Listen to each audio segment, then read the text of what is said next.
Okay, I'm just going to do this quick video to check in on all y'all. So, I am still making the character sheet and it is going pretty well. So, what we're going to do is we're going to I apologize, I'm hitting the elements on the console. Um, Let me try and increase this size for you so we can get a good look at what we're looking at here. So, what we have here is the character sheet, which is not in any way, shape, or form. Uh, Ready for publication. That has not even been remotely, um, how would you say, formatted. But what we do have is what's called a roll templates done for the game on Roll20.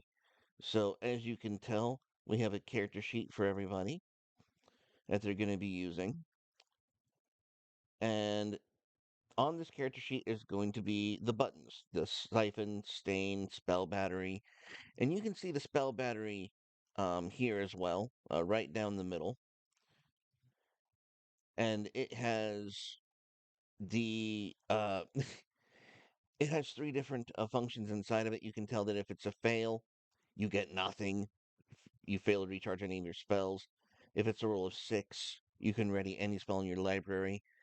But if it's between 1 and 6, your recharge is based on your roll. Very basic, very simple, and it outputs for all of that. Now, that's what it looks like when you stain your shade.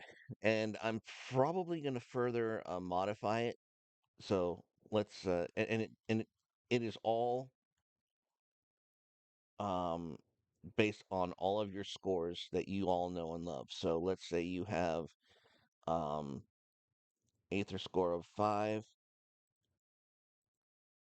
We're just going to stain and oh, boom. Let's try that again. Because we have the -1, I have to change that to anytime it's 0, just lower than 0, just put 0. So yeah, we got 5 Aether shade from that. You can bump that down to 3, bump up purity 3, and your stains are already calculated when you put in the score. So even if you were to go to 7 for your score, your stain stays at 2. Very nice, very nice. Bumping it back down to 3, we're gonna stain again, and it auto calculates your unstained shade all together. So you got 2 purity, 1 Aether, and auto it knows that you got 3 unstained shade. And all of these values that you see here, your Aether shade and whatnot, whenever you make one of your stain rolls, that number, that value is going to be automatically passed into your shade pool. And your shade pool is going to be where your shade icons and your shade is stored, so you can go spending it later. And each of those different icons is going to have a different value for you to select and spend when you cast your spells.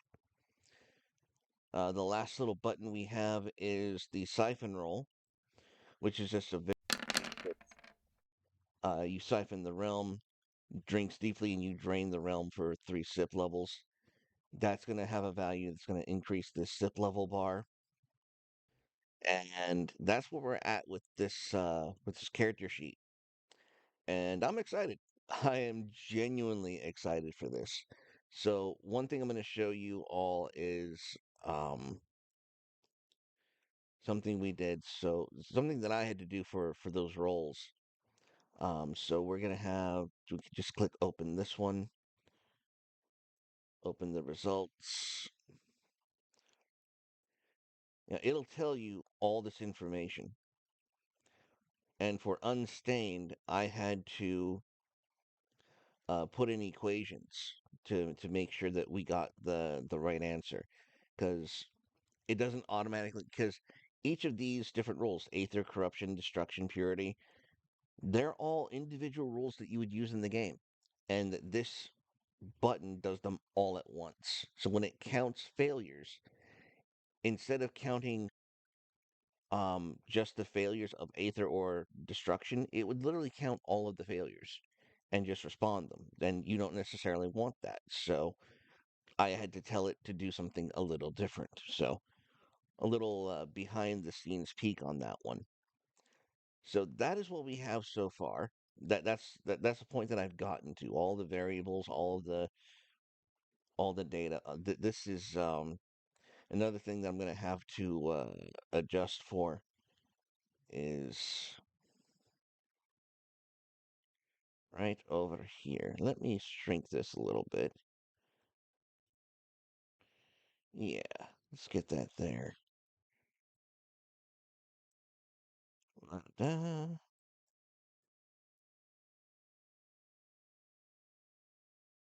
There we go. So you have the attributes, and then you have your skills. I still have to make another sheet for this because when you click a skill button, it's still pretty, you know, basic. Where that's going to be fixed as well. That's going to be the next thing that I work on.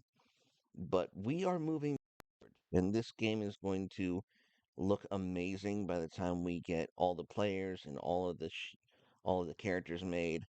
I'm still working on maps. That's going to be a fantastic. But the actual gameplay, the actual look at for the player on the um, in the chat box is going to be phenomenal, and it's going to be stuff that will actually be affecting their character sheet as well. So that's what we're going. That's what we're doing right now. That's what's up right now. So uh, things are looking forward. We are, of course, going to start as soon as I'm done with this. As soon as this is all done and we're able to get everything up and running, we are going to be playing Shades once again, and I look forward to it. Just letting you know that there is progress, and we are going and things are moving very quickly now. Now that I've gotten into the groove, into the code, into oh my gosh, Roll 20 is very proprietary, so you have to double check it on Roll 20. So it's taken me a little while, guys. So just stay tuned. It's coming. It's coming. Anyways, remember, like, subscribe, go to the Twitter, uh, follow, and as always, go throw some shade, everyone. Bye bye.